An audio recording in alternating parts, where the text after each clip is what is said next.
আসসালামু আলাইকুম সুধী দর্শক, আপনারা দেখছেন উন্মোচন টেলিভিশনের উদ্বোধনী বিশেষ আয়োজন রক্তিম জুলাই 24 ডায়েরি। এই আয়োজনে আপনাদের সাথে আছি আমি পারভেজ হোসেন। আমরা আজ এমন এক সময়ে দাঁড়িয়ে কথা বলছি যেখানে আমাদের কাছে মনে হয়েছে জুলাই মাসটা যেন শেষ হতেই যাচ্ছে না। 35শে জুলাই, 36শে জুলাই, এই গণনা আমাদেরকে মনে করিয়ে দেয় যে জুলাই বিপ্লব কোনো একটা ঘটনা নয়, এটা একটা দীর্ঘ দহনকাল। আজ আমার সাথে স্টুডিওতে আছেন দুই সহকর্মী নাজমুন নাহার এবং মেহের নিগার। আমরা আজ কোনো জুলাইয়ের গল্প বলবো না, আমরা মিলে দেখব সেই সব ইতিহাসের অধ্যায় 1947, 1952, 1969 এবং 1971 কীভাবে 2024-এ এসে একই সুতোয় গেঁথে গেল। ধন্যবাদ পারভেজ ভাই। আসলে ইতিহাস বড়ই নির্মম, আবার ইতিহাস খুবই শিক্ষণীয়। যদি আমরা 47-এর কথাই ধরি, তাহলে আমরা দেখব যে ব্রিটিশরা যখন চলে গেল আমরা কিন্তু ভাবলাম যে আমরা স্বাধীন হয়ে গেছি, পাকিস্তানের পতাকা আকাশে উড়ল। কিন্তু আসলে কি হলো? আসলে কি স্বাধীনতা সাধারণ মানুষের ঘরে পৌঁছালো? আসলে কিন্তু তা হয়নি, বরং মনে হয়েছে যেন এক প্রভু চলে যাওয়ার পর আরেক প্রভু এসে আমাদের ঘাড়ে চেপে বসলো।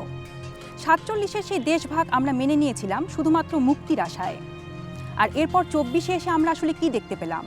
আমাদেরই শাসকরা ঔপনিবেশিক কায়দায় আমাদের উপর শাসন চালাচ্ছে। তাহলে সেই 47-এর মোহভঙ্গ আর এই 24-এ এসে এই যে আমাদের জেগে ওঠা, আমার তো মনে হয় একই মুদ্রার এপিটোপিট। আপনি ঠিকই বলেছেন নাজমুন আপা। 47 সালে আমাদের বলা হলো আমরা নাকি হিন্দুদের দ্বারা প্রভাবিত, আমাদের সংস্কৃতি নাকি আলাদা। আর 24-এ আমাদের কি বলা হলো? আমাদের বলা হলো আমরা রাজাকার। এই যে বিভাজনের রাজনীতি, শাসক গোষ্ঠী কিন্তু বরাবরই এটা করে আসছে। 47-এ জিন্না সাহেবরা চেয়েছিলেন আমাদের পরিচয় মুছে দিতে, আর 24-এ সাবেক সরকার চেয়েছিল আমাদের মেরুদণ্ড ভেঙে দিতে। কিন্তু তারা ভুলে গিয়েছিল এই বদ্বীপের মানুষ যেমন মাটির মতো নরম, তেমনি এই মাটির মানুষগুলোর জেদও কিন্তু পাহাড় সমান। 47-এর বঞ্চনায় কিন্তু পরবর্তীকালে 71-এর আন্দোলনের রূপ দিয়েছিল। ঠিক তেমনি গত 15 বছরের বঞ্চনায় জন্ম দিয়েছে এই 24-এর জুলাই আন্দোলনের। 1952 সাল, ফাল্গুনের রোদ, ঢাকা বিশ্ববিদ্যালয়ের আমতলা। ছাত্ররা 144 ধারা ভাঙার প্রস্তুতি নিচ্ছে। তাদের বুকে তখন একটাই আগুন, মায়ের ভাষায় কথা বলার অধিকার। পুলিশের গুলি, সালাম, বরকত, রফিক, জব্বারের রক্তে ভেজে গেল রাজপথ।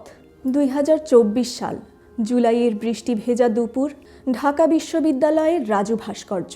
ছাত্ররা কোটা সংস্কারের দাবিতে স্লোগান দিচ্ছে, কোটা না মেধা, মেধা মেধা। আবারও সেই 144 ধারা, আবারও সেই পুলিশের অ্যাকশন। তবে এবার শুধু পুলিশ নয়, সাথে যোগ দিল হেলমেট বাহিনী। 52-তে ছাত্ররা জীবন দিয়ে ভাষা এনেছিল, আর 24-এ ছাত্ররা জীবন দিয়ে আনলো সাম্য আর ন্যায় বিচার। ইতিহাসের চাকা যেন 72 বছর পর আবার একই জায়গায় এসে থামল। আসলে মেহের, 52-তে পুলিশের গুলিতে শহীদ হওয়ার পর সারা বাংলা যখন ফুঁসে উঠেছিল, তখন রংপুরের আবু সাইদের ভিডিওটি দেখে কি একই ঘটনা ঘটেনি? আমার মনে হয় আবু সাইদ যখন দুহাত প্রসারিত করে দাঁড়িয়েছিল, তখন সে আসলে একা ছিল না। তার দুহাতের ছায়ায় যেন 52 সব শহীদরা এসে দাঁড়িয়েছিল। তখন সে বলছিল, গুলি কর, দেখি তোদের কত গুলি আছে। তখন প্রশ্ন জাগে, এই সাহস, এই স্পর্ধা, এটা কি আসলে হুট করে আসে, নাকি এটা আমাদের জীবনে মিশে আছে? অবশ্যই পারভেজ ভাই, আবু সাইদ তো আমাদের যুগের বরকত।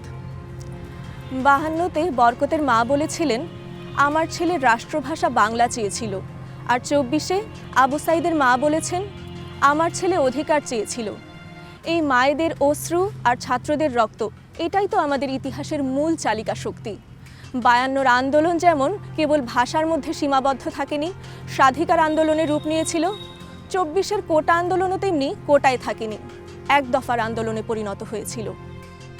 আরেকটা বিষয় খেয়াল করে দেখবেন মেহের, 52-র কথাই যদি ধরি, সে সময়ে আমাদের মেয়েরা কিন্তু ঘরে বসেছিল না, 144 ধারা ভঙ্গের মিছিলে তারা সামিল হয়েছিল।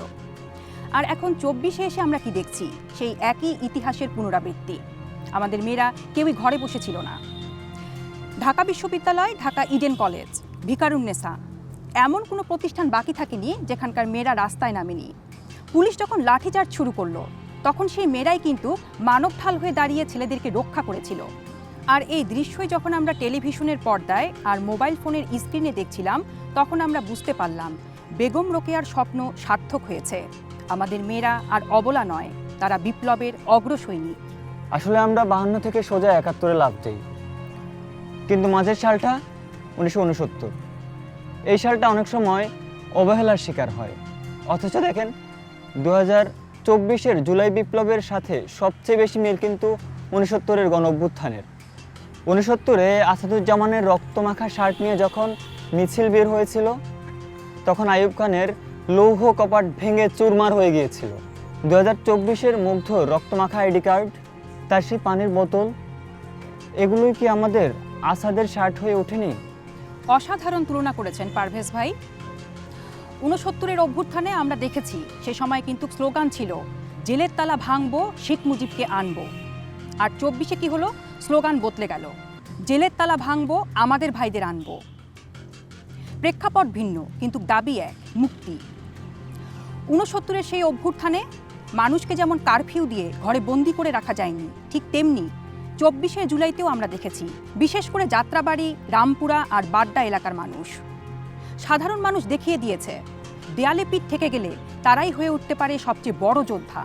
1969 সালের 20 জানুয়ারি আসাদ শহীদ হওয়ার পর পরিস্থিতি যেমন নিয়ন্ত্রণের বাইরে চলে যায়, ঠিক তেমনি 2024-এর 16 জুলাই রংপুরে আবু সাইদের শাহাদাত বরণের পর আন্দোলন দাবানলের মতো ছড়িয়ে পড়ে।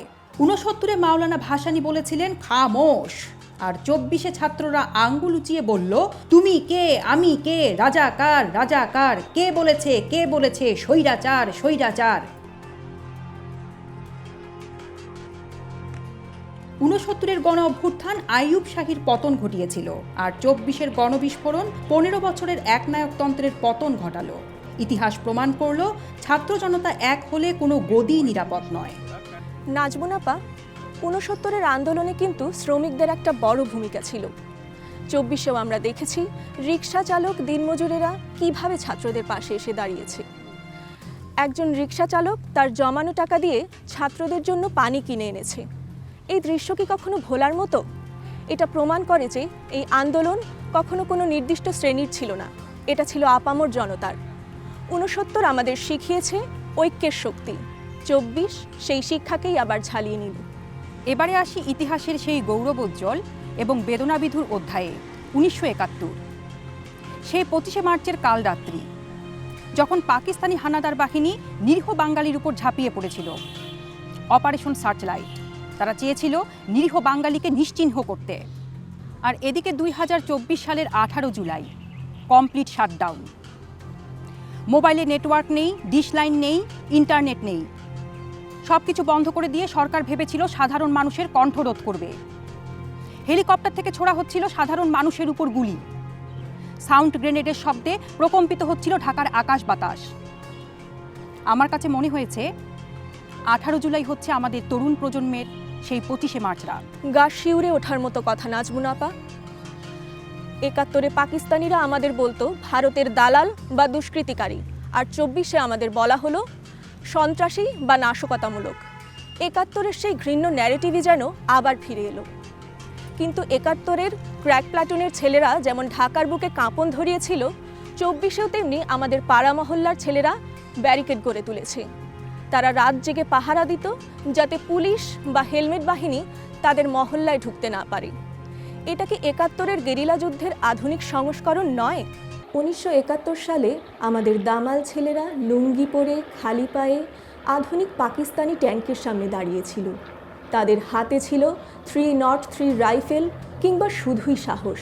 2024-এ আমাদের ছেলেরা জিন্স টি শার্ট পরে হাতে কেবল ইটের টুকরো আর লাঠি নিয়ে দাঁড়িয়েছিল আধুনিক সাজোয়া যানের সামনে। বাড্ডা, উত্তরা, শনির আখড়ার অলিগলিতে যে প্রতিরোধ গড়ে উঠেছিল তা 71-এর সম্মুখ সমরের কথাই মনে করিয়ে দেয়। মায়েরা ওপর থেকে গরম পানি ফেলছেন, কেউ দরজা খুলে দিচ্ছেন আহত ছাত্রদের জন্য। এই দৃশ্য 71-এর সেই মায়েদের কথাই মনে করিয়ে দেয়, যারা মুক্তিযোদ্ধাদের নিজেদের ঘরে আশ্রয় দিতেন, নিজের সন্তানের মতো আগলে রাখতেন। অবশেষে এলো সেই মাহেন্দ্রক্ষণ, 5 আগস্ট 2024। সকাল থেকেই ঢাকার আকাশ ছিল মেঘলা, কিন্তু মানুষের মনে ছিল রোশানল। মার্চ টু ঢাকার ডাকে যখন লাখো মানুষ শাহবাগে আসছিল, তখন আর কোনো গুলি, কোনো ব্যারিকেড তাদেরকে আটকাতে পারেনি। বেলা গনিয়ে যখন দুপুর 2টা, তখন খবর এলো এক স্বৈর শাসনের অবসান হয়েছে।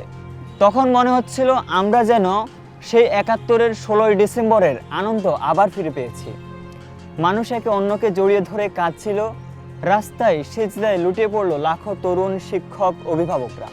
দীর্ঘ 15 বছরের শৃঙ্খল ভাঙার যেই শব্দ, সেই শব্দ আমরা শুনতে পাচ্ছিলাম। এত আনন্দের মাঝেও আসলে একটা শঙ্কা আছে পারভেজ ভাই। 1947-এ আমরা স্বাধীনতা পেয়েও পাইনি, আর 1971-এ আমরা আমাদের স্বপ্নকে বাস্তবায়ন করতে পারিনি। এখন 24-এ এসে আমরা যে সুযোগ পেয়েছি, তা কি আমরা আসলেই কাজে লাগাতে পারবো? মুগ্ধ ওয়াসিম, আবু সাইদরা তো জীবন দিয়েই দিল, কিন্তু এখন যদি আমরা আবার দুর্নীতিতে ডুবে যাই কিংবা ভিন্ন মতকে দমনের চেষ্টা করি, তাহলে তাদের আত্মা কি কখনো শান্তি পাবে? এই 24-এর গণ অভ্যুত্থান থেকে আমরা একটাই শিক্ষা পেলাম, আর তা হলো কোনো ক্ষমতাই চিরস্থায়ী নয়, জনগণই সকল ক্ষমতার মূল উৎস। আর এই শিক্ষাটা আমাদের সকলের সব সময় মনে রাখতে হবে। ঠিক তাই, আমরা চাই না 53 বছর পর আমাদের পরবর্তী প্রজন্ম আবার রাজপথে নামুক একই দাবি নিয়ে। আমরা চাই একটি স্থায়ী সমাধান। উন্মোচন টেলিভিশন আজ যাত্রা শুরু করছে এই শপথ নিয়েই যে আমরা 47, 52, 71 এবং 24-এর ইতিহাস ভুলে যাব না। আমরা হব শোষিতের কণ্ঠস্বর, আমরা হব সত্যের আয়না। আজকের এই আলোচনা হয়তো শেষ হচ্ছে, কিন্তু আমাদের যাত্রা কেবল শুরু। যারা শহীদ হয়েছেন, যারা চোখ হারিয়েছেন, যারা পঙ্গুত্ব বরণ করেছেন, তাদের প্রতি আমাদের ঋণ শোধ করতে হবে একটি সুন্দর, বৈষম্যহীন এবং মানবিক বাংলাদেশ গড়ে তোলার মাধ্যমে। রক্তের দাগ হয়তো বৃষ্টির জলে ধুয়ে যাবে, কিন্তু ইতিহাসের পাতায় 2024-এর জুলাই জ্বলজ্বল করবে এক ধ্রুবতারা হয়ে। যে জাতি রক্ত দিতে জানে, সে জাতিকে কেউ দাবিয়ে রাখতে পারে না। 71-এ বঙ্গবন্ধু যেমন বলেছিলেন, 24-এ তার সন্তানরা তা প্রমাণ করে দিল। এই বাংলাদেশ শহীদদের, এই বাংলাদেশ আপনার, আমার, আমাদের সকলের। উন্মোচন টেলিভিশন সর্বদা সত্যের সন্ধানে, ইতিহাসের পথে। দেখা হবে আগামীর নতুন ভোরে। আল্লাহ হাফেজ। বাংলাদেশ জিন্দাবাদ।